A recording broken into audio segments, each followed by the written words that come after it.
इनको देखो देखो बेचारे को, इन्होंने कुछ बोला? मैंने बेचारे का घड़ी बेचा, इनका सोने वाला चश्मा बेचा, बेचारे ने कुछ बोला? नहीं बोला। तूने घड़ी बेचा? क्या माला कुत्रिया, तूने मेरा घड़ी, मैं तेरा घड़ी बेचूंगा। क्या कर रहे हो?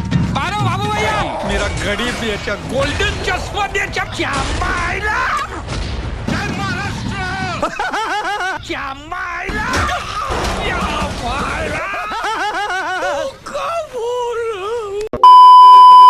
वीडियो को एंड तक देखना क्योंकि आज पता चल ही जाएगा कि एमसीयू का अब तक का मोस्ट पावरफुल सुपर हीरो कौन है। अभी मजा आएगा ना भिड़ो। तो जब भी मोस्ट पावरफुल अवेंजर या सुपर हीरो की बात होती है तो माइंड में 4 नाम सबसे पहले याद आते हैं। शुरू से शुरुआत करें तो Thor, Wanda now known as Scarlet Witch, Doctor Strange और कैरल डेनवर्स के Captain Marvel. Majority of the casual fans कहेंगे कि मोस्ट पावरफुल अवेंजर या फिर सुपर हीरो थॉर या फिर डॉक्टर स्ट्रेंज है। और अगर हम मार्वल के डायरेक्टर्स, चीफ्स और राइटर्स की माने तो most powerful super hero Wanda या फिर कैप्टन मार्वल है। तो इसी बात पर आज एनालाइज करते हैं इन सभी कैरेक्टर्स को ताकि हमें एक डेफिनेट आंसर मिल सके। सबसे पहली बात, पावरफुल होने और किसी पर्टिकुलर बैटल को जीतने में काफ़ी डिफरेंस होता है। एग्जाम्पल के लिए हल्क ज़्यादा पावरफुल था बट जीता आयरन मैन। सो इसलिए फालतू एक कमेंट मत करना जैसे थॉर वांडा की 2 मिनट में मार देगा या फिर कैप्टन मार्वल की औकात ही क्या है। तो सबसे पहले जानते हैं कि कैप्टन मार्वल की कोर पावर्स क्या हैं और कितनी एक्सटेंड हो सकती हैं। तो कैप्टन मार्वल की पावर्स कॉस्मिक लेवल की हैं जो कि उसे एक इन्फिनिटी स्टोन से मिली हैं। सीधे सीधे कहूँ तो स्पेस स्टोन से। कैप्टन मार्वल एनर्जी एब्जॉर्ब कर सकती है और स्टोर एनर्जी को वो अपने आप को और भी ज़्यादा पावरफुल बनाने में यूज़ कर सकती है। इसके अलावा वो फोटोन ब्लास्ट भी कर सकती है। अब बात करते हैं डॉक्टर स्ट्रेंज की। तो डॉक्टर स्ट्रेंज ह्यूमन की एक पीक फॉर्म है। आई मीन उनकी पावर्स ना तो उन्हें किसी इन्फिनिटी स्टोन से मिली हैं ना ही वो किसी गॉड के बेटे हैं, बट उनका जो कॉन्सेंट्रेशन लेवल है वो किसी भी एवेंजर से कहीं ज़्यादा है। उनकी पावर्स यही हैं कि वो वैरायटी ऑफ स्पेल्स से मैजिक कास्ट कर सकते हैं, कई डिमेंशंस के गेटवेज ओपन कर सकते हैं, वहाँ से एनर्जी चैनल कर सकते हैं, बट ये सब उनकी खुद की पावर्स नहीं हैं। ये उनका आर्ट ऑफ मैजिक है, उनकी डेडिकेशन है, उनका स्पिरिचुअल नॉलेज है। वो किसी भी स्पेल से मैजिक यूज़ करना तो जानते हैं बट उस मैजिक को जो यूज़ करने के लिए जो पावर्स चाहिए होती हैं वो किसी और डायमेंशन को बिलोंग करती हैं। ऐसे समझो एंशिएंट वन अपनी पावर्स को डार्क डायमेंशन से ड्रॉ करती थी, सेम ऐसे ही डॉक्टर स्ट्रेंज भी अपनी पावर्स को किसी न किसी डायमेंशन से ही ड्रॉ करते हैं। अब बात करते हैं थॉर की। तो थॉर की कोर पावर है लाइटनिंग, जिससे वो काफ़ी बड़े लेवल पर डिस्ट्रक्शन क्रिएट कर सकता है। हाँ मैं जानता हूँ कि वो बायफ्रॉस्ट तक समन कर सकता है बट ये उसकी खुद की कोर पावर नहीं है और ना ही थॉर कॉमिक्स की तरह reality, death and time manipulate कर सकता है एमसीयू में। हाँ मे बी एमसीयू थॉर की पावर्स को आगे चल के और भी ज़्यादा एक्सप्लोर करे और वैसे भी वांडा विजन की टाइमलाइन को कंसीडर करें और जब तक थॉर 4 रिलीज़ नहीं हो जाती थॉर फैट ही रहेगा, क्योंकि हम सभी सुपर हीरोज़ के लेटेस्ट वर्जन्स को कंसीडर कर रहे हैं। वांडा, हाँ तो वांडा की कोर पावर्स हैं टेलीपैथी एंड टेलीकाइनेसिस, जो कि इतनी इफेक्टिव हैं कि वो इन पावर से रियलिटी तक को ऑल्टर कर सकती है। वांडा अपनी खुद की रियलिटी बना भी सकती है और उसे डिस्ट्रॉय भी कर सकती है और इसी के साथ साथ वांडा काफ़ी बड़े लेवल पे लोगों का माइंड तक मैनिपुलेट कर सकती है। और आप खुद ही सोचो, जो बंदी रियलिटी को क्रिएट एंड डिस्ट्रॉय कर रही है उसे काफ़ी एक लिमिटलेस एनर्जी की रिक्वायरमेंट तो होती है। ऐसा नहीं है कि एनर्जी 1-2 किलो के भाव में बढ़ रही हो।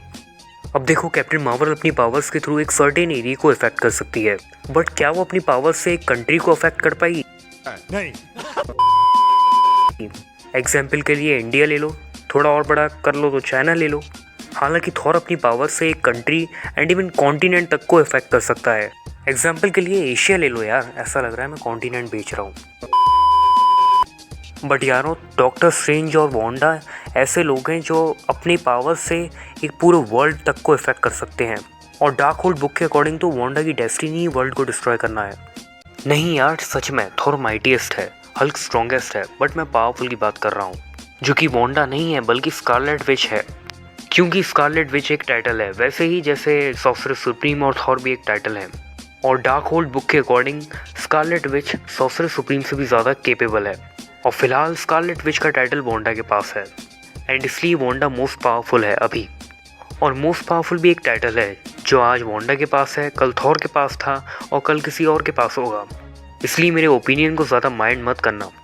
अच्छा अभी सेटिस्फाई नहीं हो तो सुनो, इन सब की सबसे बड़ी फीट्स क्या हैं। अगर हम सबसे बड़ी फीट की बात करें अगर थॉर की, तो थॉर की सबसे बड़ी फीट यही है कि उसने स्टॉर्म ब्रेकर को इतनी फोर्स के साथ फेंका कि 6 इन्फिनिटी स्टोन्स की बीम तक स्टॉर्म ब्रेकर का कुछ नहीं बिगाड़ पाई और वो स्टॉर्म ब्रेकर थैनोस के आर पार हो गया। तो मेरे भाई लोगों, इससे हमें क्या पता चलता है, थॉर की स्ट्रेंथ दिख रही है इससे, ना कि उसकी कोई पावर तो उसकी लाइटनिंग है। लाइटनिंग का तो उसने तब यूज़ करा नहीं था। वहीं अगर हम कैप्टन मार्वल की सबसे बड़ी फीट की बात करें तो उसने थैनोस के पंचेस झेले और जब थैनोस के पास 6 के 6 इन्फिनिटी स्टोन्स थे, साथ ही साथ उसने पावर स्टोन का पंच भी झेला था। तो मेरे भाई लोगों, इससे भी हमें ये पता चलता है कि कैप्टन मार्वल कितनी ड्यूरेबल है, ना कि उसकी कोई पावर दिख रही है। हाँ, एनर्जी एब्जॉर्ब कर रही थी, अपने आप को स्ट्रॉन्ग बना रही थी और ज़्यादा ड्यूरेबल बना रही थी। अब अगर हम वांडा की सबसे बड़ी फीट की बात करें तो उसने एक हाथ से थैनोस को रोका जिसके पास 5 इन्फिनिटी स्टोन्स थे और एक हाथ से उसने माइंड स्टोन को डिस्ट्रॉय किया। तो इससे हमें कोई इसकी स्ट्रेंथ या ड्यूरेबिलिटी नहीं दिख रही है। वो उसने पावर यूज़ करी थी, उसने टेलीकाइनेसिस यूज़ करी थी, इसलिए इसकी फीट में इसकी पावर्स दिखती हैं। और फिलहाल ऐसा कोई भी कैरेक्टर नहीं है थैनोस के अलावा जिसने इन्फिनिटी स्टोन को डिस्ट्रॉय किया हो। तो वांडा मोस्ट पावरफुल तो है ही, आप मानो या ना मानो। और जिसने वांडा विजन देखा है वो इस चीज़ को जानता भी है। और अगर आपने वांडा विजन अभी तक नहीं देखा तो टेलीग्राम की मेरे ग्रुप की लिंक दे रखी है नीचे, उसे जाकर ज्वाइन कर सकते हो मेरे ग्रुप को। तो यार बस आज की वीडियो में इतना ही। मुझे लगता है आज की वीडियो लंबी हो गई, लेकिन मुझे लगता है मैंने अपने पॉइंट्स जस्टिफाई किए हैं और अपने आंसर को भी जस्टिफाई किया है। इसलिए यार वीडियो में अगर तुम्हें कहीं भी मेरी मेहनत दिखी हो तो लाइक कर देना, और तुम कहते हो मुझे सपोर्ट करो तो करना। परेशान हो गए हम लोग 2.5 साल से, ये भी परेशान हो गए, हम भी परेशान हो गए, करो फिर। और यार चैनल को भी सब्सक्राइब कर देना और जो बगल में बेल आइकन आएगा उसे भी क्लिक करना मत भूलना। मैं मिलता हूँ अगली वीडियो में। 145 सब्सक्राइबर्स हैं, जल्दी से 200 करवाओ।